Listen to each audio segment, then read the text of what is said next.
Basement में पानी भरता रहा। उसमें मौजूद छात्र चीखते रहे और बाहर लोग बेबस देखते रहे। दिल्ली के ओल्ड राजेंद्र नगर के इस कोचिंग सेंटर में बारिश काल बनकर आई थी। बेसमेंट में कई छात्र अपने भविष्य के सपनों को संजोए उन सपनों को साकार करने की कोशिशों में जुटे थे, लेकिन बारिश की बूंदों ने उन सपनों को बर्बाद कर दिया और धीरे धीरे बेसमेंट में पानी भरने लगा और वहां मौजूद छात्रों का दम घुटने लगा। और इस हादसे में 3 छात्रों की डूबने से तड़प कर मौत हो गई, जिसमें 25 साल की 2 छात्राएं थी, एक 28 साल का छात्र। सवाल सिस्टम से है, सवाल उस कोचिंग सेंटर से है जिसके बेसमेंट में यह हादसा हुआ, क्योंकि लाखों की फीस जमा कर रहे इन छात्रों को अपने सुनहरे भविष्य के बदले मिली सिर्फ और सिर्फ मौत। ये तीनों छात्र आईएएस बनने के लिए आए थे, लेकिन लचर सिस्टम के आगे हार गए। दिल्ली में शनिवार को भारी बारिश हो रही थी। इसी दौरान ओल्ड राजेंद्र नगर के एक कोचिंग सेंटर के बेसमेंट में पानी भरने लगता है।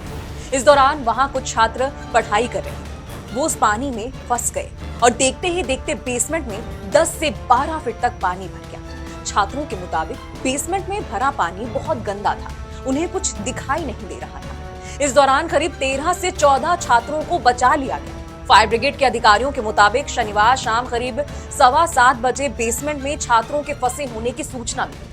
फायर ब्रिगेड और एनडीआरएफ के बचाव अभियान शुरू होने के कुछ घंटों के बाद तीनों छात्रों के शवों को बरामद किया गया। दिल्ली के ओल्ड राजेंद्र नगर में आईएएस कोचिंग सेंटर में जिन 3 छात्रों की मौत हुई है, उनके नाम भी सामने आए। तानिया सोनी उम्र 25 साल, श्रेया यादव उम्र 25 साल, नवीन डालविल उम्र 28 साल।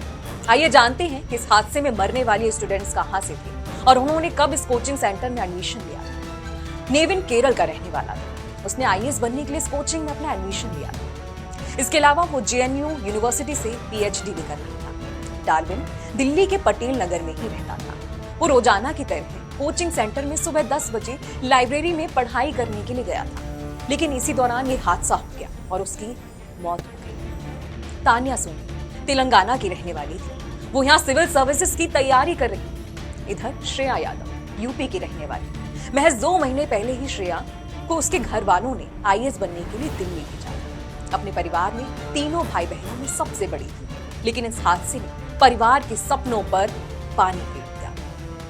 फिलहाल दिल्ली में हुए इस हादसे पर सियासत गर्मा गई है, तो वहीं पुलिस ने अपनी जांच को तेज कर दिया है। डीसीपी सेंट्रल हर्षवर्धन के मुताबिक इस हादसे में क्रिमिनल केस को दर्ज किया गया है और कुछ लोगों को हिरासत में लेकर पूछताछ भी की जाएगी।